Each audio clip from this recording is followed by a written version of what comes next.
ఇప్పుడు అతనికై అతను వచ్చి బొక్కబోర్లా పడి మళ్ళీ ఎవరన్నా పట్టుకుంటారేమో అని చెప్పని ఒక 100 అడుగులు గోతిలో పడిపోయి బయటికి రాని విధంగా ఈరోజు దొరికిపోయాడు వంశీ. అందుట్లో ఎలాంటి సందేహం కూడా ఏమి లేదు. కాకపోతే ఇక్కడ మనం గమనించుకోవాల్సిన అంశం ఏంటంటే అంతకుముందు అతనికి సంబంధించిన A71 తెలుగుదేశం పార్టీ కార్యాలయం మీద అది దానికి అతనికి వెలుసుబాటు ఉంది, దాని మీద ఇప్పుడు బయట తిరుగుతూ ఉన్నాడు.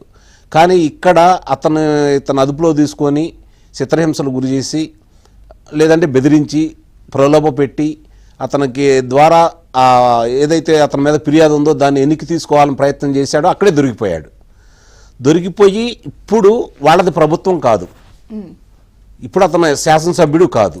మరి ప్రభుత్వాన్ని స్థానిక శాసనసభ్యుడిని పోలీసు వ్యవస్థని సవాల్ చేస్తూ కూర్చొని ఉంటే అధికారంలో కూడా వాళ్ళు ఇటు చూస్తూ కూర్చుంటారా? అవకాశం కోసం కాసుకొని కూర్చున్నారు కదా. చూడండి ఎంత వేగవంతంగా. ఇక్కడ గమనించుకోవాల్సిన అంశం ఏంటంటే మనం ఒక విషయంలో మాత్రం అక్కడ పోలీసులు ప్రభుత్వాన్ని అభినందించాలి.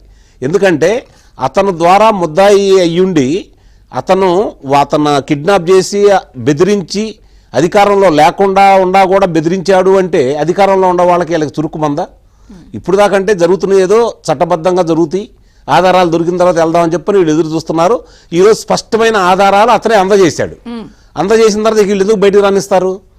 అతను ఈరోజు రెడ్ బుక్లో ఉన్నటువంటి ముఖ్యమైన 10 మొట్టమొదటి పేర్లలో వంశీ అనే వ్యక్తి కూడా ఉన్నాడు కదా.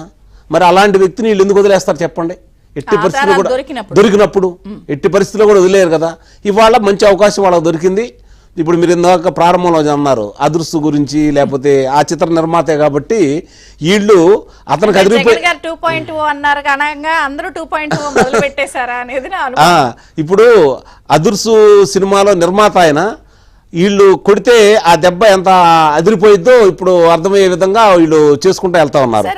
ఒక విషయం చెప్పండి, ఇప్పుడు సత్యవర్ధన్ ఎవరైతే కిడ్నాప్ చేశారని ఆరోపణ వస్తుందో వైజాగ్ పంపిన తాడేపల్లి ప్యాలెస్ వెళ్ళారు అనేది గూగుల్ టేక్అవుట్, అక్కడి నుంచి ఫోన్ ఆపేశారని అంటున్నారు కదా. ఈయన వెళ్ళారా లేదా అక్కడి నుంచి పిలుపు వచ్చిందా? దీన్ని ఎట్లా చూడాలి అసలు? తాడేపల్లి ప్యాలెస్ కి వెళ్ళడం అనేది ఇక్కడ పెద్ద ట్విస్ట్.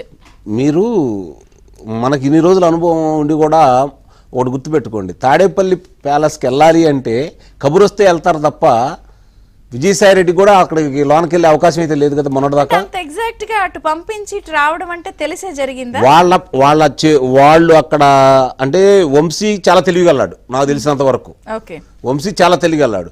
కానీ వంశీని కూడా కాదు ఇలా చేద్దామని నువ్వు అట్లా కూర్చో మనం చేపిద్దామని చెప్పని వంశీ చేత చేయించి వాళ్ళు ఇది చేసిన తర్వాత నా దగ్గర రమ్మంటే వెళ్ళాడు వంశీ. అంటే ఇదంతా కూడా ఒక స్కెచ్. తాడేపల్లి ప్యాలెస్ నుంచే పథక రచన అయితే జరిగింది. లేకపోతే ఇన్ని రోజులు మెదలకుండా కూర్చొని ఇప్పుడైతే ఆ పని చేయడు కదా వంశీ. అంటే వీళ్ళు అతి తెలివిగా దాన్ని ప్రయోగించేసి ఇంకా నువ్వు గనక 2-3 రోజుల్లో దీన్ని గనక బయట పెట్టకపోతే ఇరికిచ్చినట్టు కదా. మా అందగాడో అన్నారు, వాళ్ళ అందగాడు మరి ఇరికిచ్చారు కదా. ఇక్కడ చంద్రబాబు నాయుడు గారు గురించి మాట్లాడాడు మొన్న. ఏది ఆ వంశీ అందగాడు, లేకపోతే నాని అందగాడు, లేకపోతే అవినాష్ అందగాడు, ఈర్షా ద్వేషాలతోటి చంద్రబాబు నాయుడు గారు లేకపోతే లోకేష్ బాబు గారు ఈ అందగాళ్ళని చూసి తట్టుకోలేకని చెప్పి అన్నాడు. అస్సలు అందాల గురించి కానీ దాని గురించి ఏదన్నా మాట్లాడుకోవాలి అంటే ముందు తట్టుకోలేని వ్యక్తి ఎవరైనా ఉన్నారు అంటే ఆంధ్ర రాష్ట్రం మొత్తం మీద జగన్మోహన్ రెడ్డి అనే ఒక వ్యక్తి. ఎందుకు చెబుతున్నానంటే మీకు తెలుగుదేశం పార్టీకి వ్యతిరేకంగా ఒక సభను నిర్వహించే కార్యక్రమంలో భాగంగా ఆ రోజు తెలుగుదేశం పార్టీకి వ్యతిరేకంగా ఇతని పార్టీలో చేరినటువంటి సినిమా నటుడు రాజశేఖర్ గారు కథానాయకుడు కూడా కదా. రాజశేఖర్ గారు సహజంగానే ఆయన అందగాడు, అందుట్లో అనుమానమేం లేదు. మరి ఆయన చక్కని ఇన్సర్ట్ చేసుకొని కళ్ళజోడు పెట్టుకొని వేదిక మీద రాంగంలోనే వాళ్ళ భార్యాభర్తల చేతిలో పొంగల్లోనే కేరింతలు కొట్టారంట జనాలు.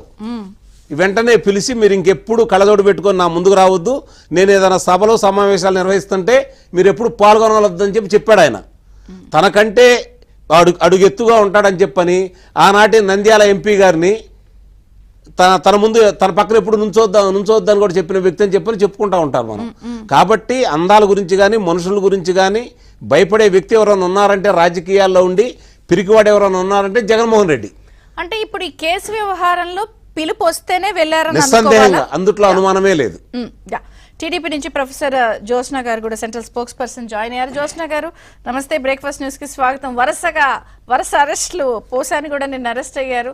ఇంకొక పక్కనేమో అన్ని ఆధారాలు ముందు పెడుతున్నా మాకు తెలియదు గుర్తులేదు